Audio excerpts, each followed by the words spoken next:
వ్యాప్తంగా ప్రైవేట్ ఆసుపత్రులు ఫీజుల పేరుతో దోచుకుంటున్న వారిపై కఠిన చర్యలు తీసుకోవాలని భారత కమ్యూనిస్టు పార్టీ సిపిఐ జిల్లా కార్యదర్శి గాలి చంద్ర డిమాండ్ చేశారు. రాష్ట్ర కమిటీ పిలుపు మేరకు కడప ఆర్డీఓ కార్యాలయం ఎదుట వారు ఆందోళన నిర్వహించారు. ఈ సందర్భంగా ప్రైవేట్ ఆసుపత్రుల నిర్వాహకులకు వ్యతిరేకంగా నినాదాలు చేస్తూ ఫీజులు, స్కానింగ్, మెడికల్ టెస్టుల పేరుతో లక్షల రూపాయలను దోచుకుంటున్నారని విమర్శించారు. పేదవాడు ప్రైవేట్ ఆసుపత్రికి వెళ్లాలి అంటే ఆస్తులను సైతం అమ్ముకునేలా తయారయ్యారన్నారు. అడ్మిట్ పేరుతో స్కానింగ్ చేయాలంటూ, మెడికల్ టెస్టులు చేయాలంటూ ఒక్కొక్క దానికి వేల రూపాయలు వసూలు చేస్తున్నారన్నారు. ఇన్ని జరుగుతున్న వైద్య ఆరోగ్య శాఖ అధికారులు మాత్రం నిమ్మకు నీరెత్తినట్లు వ్యవహరిస్తున్నారని ఆరోపించారు. ఇప్పటికైనా అధికారులు స్పందించి పేద ప్రజలను దోచుకుంటున్న ప్రైవేట్ ఆసుపత్రులపై చర్యలు తీసుకోవాలన్నారు.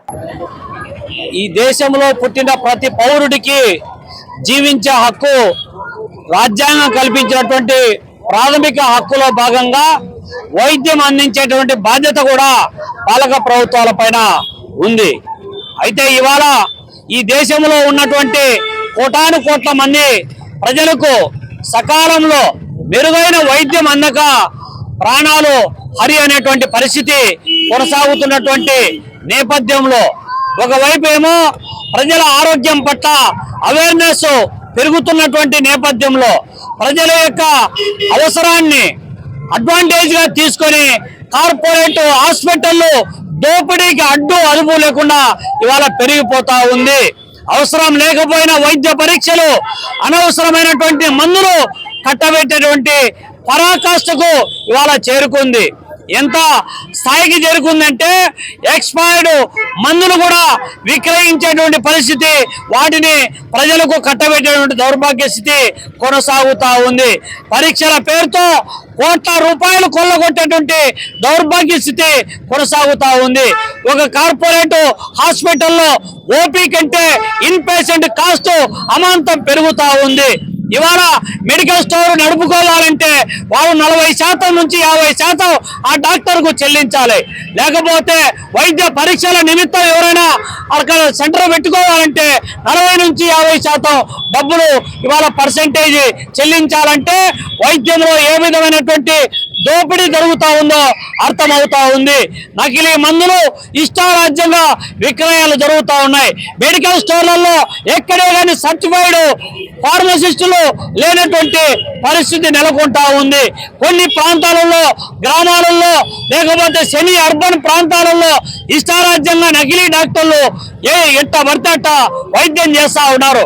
ఏదైనా జరిగితే అధికారులు నామాత్రం చర్యలు తీసుకోవడం తప్ప ఎక్కడే కానీ నియంత్రణ లేనటువంటి పరిస్థితి. ఇవాళ మెడికల్ కు సంబంధించినటువంటి వైద్య ఆరోగ్య శాఖ నియంత్రణ పూర్తిగా తప్పుకున్నటువంటి పరిస్థితి నెలకొంటున్నటువంటి నేపథ్యంలో ఫార్మసీ మాఫియా రెచ్చిపోయేటువంటి పరిస్థితి కొనసాగుతా ఉంది.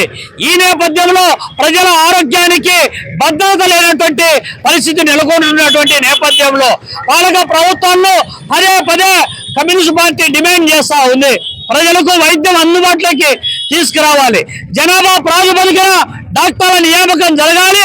అందుకు అనుగుణంగా హాస్పిటల్లో పెట్టాలంటే, వైద్య సేవలు పెట్టాలంటే ఇవాళ నిర్మించేటువంటి హాస్పిటళ్లను కూడా పీపీపీ మోడల్లో ప్రైవేటు కంపెనీలకు, ప్రైవేటు వ్యక్తులకు కట్టబెట్టి ప్రజల ప్రాణాలను అమ్మకానికి పెట్టేటువంటి పరిస్థితి నెలకొంటున్నటువంటి నేపథ్యంలో ఇవాళ మెడికల్ అండ్ ఫార్మసీ మాఫియాను అరికట్టాలి, ప్రజల ప్రాణాలను కాపాడాలని అనేటువంటి నినాదం పేరుతోటి భారత కమ్యూనిస్ట్ పార్టీ ఇవాళ రాష్ట్ర వ్యాప్తంగా ఆందోళన చేపట్టింది.